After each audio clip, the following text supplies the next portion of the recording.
Gerrit Delaquis, the leader of the Gerry Hatricks, been together for 2 or 3 years. Yeah, Gerry Hatricks, sort of a folk prog group. I'm Eric, the drummer. Been doing a lot more lately, getting ready to pump out a second record. Yeah, looking to have some fun. The sound is really eclectic. Most people who approach us have a different idea of what genre we are. We have no clue. I default to folk prog because this guy likes to do a lot of finger-picking guitar. Kyle, our bass player, does a lot of really cool, like Geddy Lee-esque bass lines. He's also the leader of a band called the Dizzy Mystics. He's a multi-instrumentalist phenom who happens to play bass in this band but plays a ton of stuff. And I am jealous of him every second of every day. One of the other ones who isn't here yet is Kelsey Alderson. She's one of the other lead vocalists in the band, and she's also a belly dancer on the side, and she's incorporating that into our shows as well, and yeah, pretty interesting there. I try and hold it together behind the kit, and something meets in the middle, and it's the Gerry Hatricks, I guess.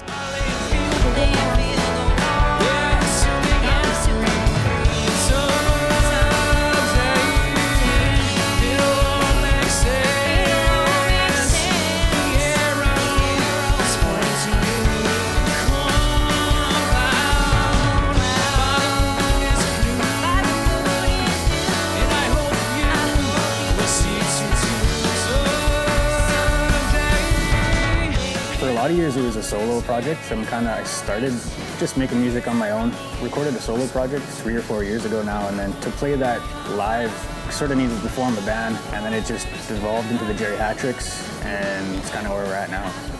Kelsey, we're together, she's my partner, and Kyle is her brother, so we're pretty tight, and then Eric's like family too. Yeah, I joined the band, God, it's almost 2 years after the previous drummer left, and it sounds like I'm the odd one out with all the relations there, but actually, yeah, I feel really welcome and it's awesome.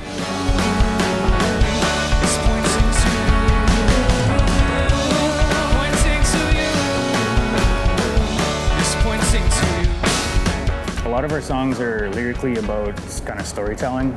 Don't really talk directly about feelings. I find that a little bit hard to do, and it's almost too direct sometimes, so that's why I kind of like to write stories which make the listener have a certain feeling. So it leaves it a little bit more open that way too. You can kind of interpret the songs to your own situation, take out of it what you like and what you hear.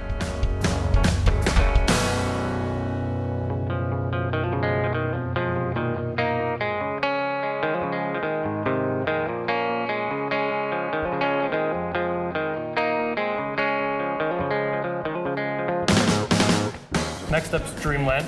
Next up, Dreamland. The other punk song of the set. Pretty much was created by just waking up from a good dream and looking forward to going back to that dream, hopefully the next day or something like that, and just living daily life, but making it your dreamland, not just when you're dreaming.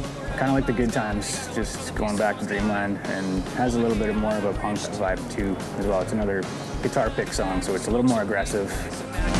Just don't worry, I'm coming home. Yeah, don't you worry, I'm coming home.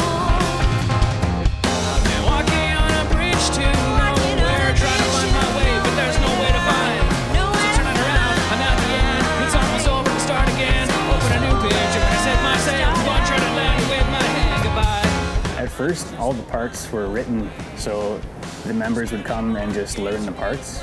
Now everyone's writing their own stuff, and it's just getting a lot more interesting, and it's really a lot more eclectic with different sounds, and that's why we're starting to kind of dip into different genres and not sure exactly what kind of music it is.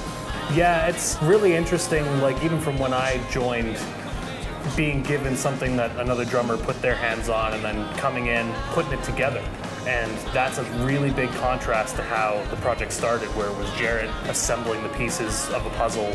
So once you get like a matchmaking of different musicians throwing their individual flavors into something, it comes alive just a little bit more. It kind of becomes more dynamic. Essentials, we'll connect some serious high fives. Then we'll turn around and stumble with the fire dies.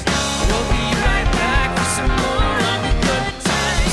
Break my strings of tambourine and we'll play tunes. We'll connect some serious high fives. Then we'll turn around and stumble with the fire dies. And I'm coming home. I'm coming home. I got started with drums. My dad was a drummer for years before me, played in lots of punk bands around Manitoba, and I followed in the footsteps pretty quickly as soon as I got to Brandon. Since I moved to Winnipeg, I've been in Perception Check, I've been in Tusk, I've been in Gerry Hatricks, I'm in Mosa. So I just try and play lots and play everything. Like, I don't know, to me, playing drums is still the tops, but if I can create something that I haven't heard before, I think that in itself is worthwhile to push for and to pursue. For myself, I haven't been in as many bands for sure. A long time ago, I think it was maybe 2008-ish. It was a three-piece band with myself and Kyle and our old drummer, Ed. It was like a tech metal band. Screaming and stuff is quite a bit heavier. The genre is a lot different. Long songs with lots of different time signatures and stuff. And then pretty much from there, it just went into the solo stuff. And that was acoustic, and it's grown into more an electric feel as well. We're ending with Sean P. Sean Perrin. Named after a videographer friend of the band, actually. This one's kind of like a folksy, it's got that sort of country shuffle feel. It's probably one of the most fun songs we have in terms of like, we all hang back in the groove and it's just about having a good time. Sean Perrin is another videographer in the city who approached us to make sort of a theme song for like a demo reel sort of thing. So that's kind of where it started. And then we started tying lyrics in and it started to change quite a bit. We left it titled Sean Perrin. Lyrically, it's nothing about Sean Perrin. But musically, that's kind of where the music was born, I guess. It's a dedication to Sean Perrin. Sean? Johnny. And I'm so damn tired. Won't someone come and take me home? They shot this fire, and I was left on the road to bleed. I feel like I get up. I can walk down running away. That's not real, I'm dreaming. Sleeping tonight on this road I will die. Influences. I usually get into an album and it's not necessarily a certain genre. They're actually usually quite different. Like it'll be like death metal one day, it'll be like a nice acoustic melody the next day. Pretty drastically different. I'm pretty open to all types of music. I think there's beauty in all kinds of music, so just try to take what I can from anything I hear, really.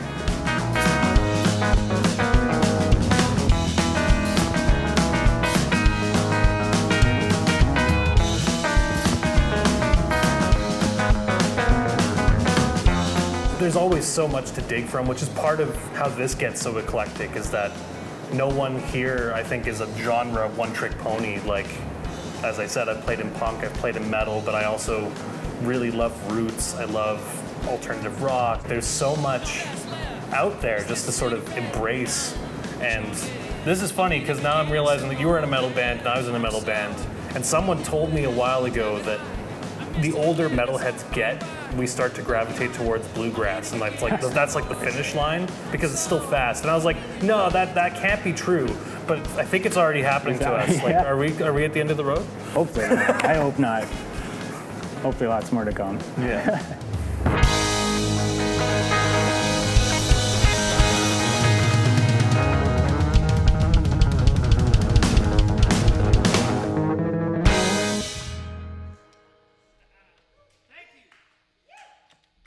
Thanks so much, everyone, for having us out. So cool.